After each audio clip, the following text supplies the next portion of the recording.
thought much about the sleepwalking until that night. For as long as she could remember, strange occurrences seemed to happen when her eyes were closed. A world of shadows and whispers where nothing was what it seemed. A 20-year-old girl struggling with an unsettling condition, sleepwalking. But this story isn't about the sleepwalking. It's about what happened during it. What she saw when she wasn't supposed to see. It all began 2 years ago, during summer vacation, when her family decided to spend the season with her grandmother in the village. The kind of place where everyone knows everyone. The kind of place where the veil between the living and the dead felt thin, too thin. Her grandmother had a friend named Andrew. He'd been a part of her grandmother's life since childhood.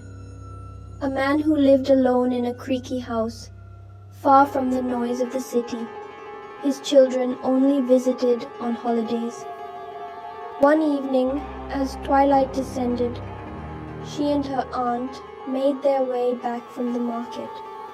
The air was thick with the smell of earth and leaves. There were 2 ways home, the long, safe path, or the short, dark route through Andrew's property.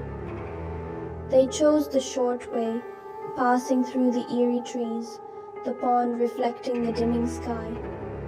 But her aunt, distracted by her own plans, left her to walk alone.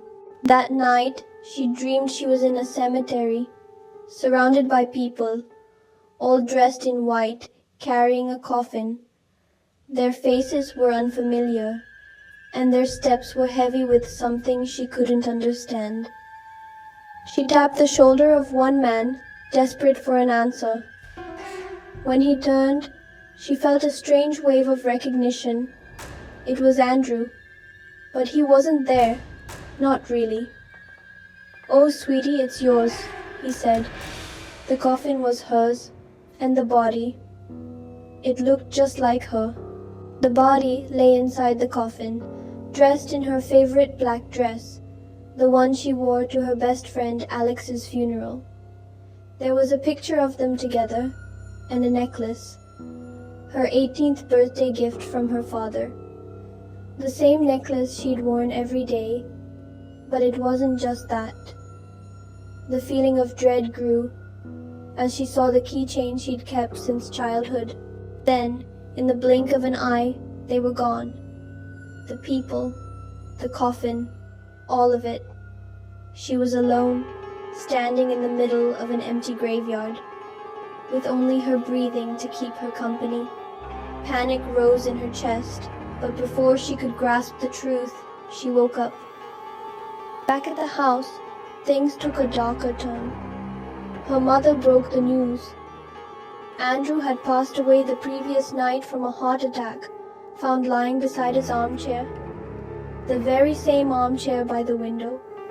The same window she had passed earlier that night, walking by in the dark. Was it a warning? A premonition? Or had she witnessed something far more sinister? Something beyond the grasp of sleepwalking? She still couldn't answer that question, but one thought haunted her. "You are next,"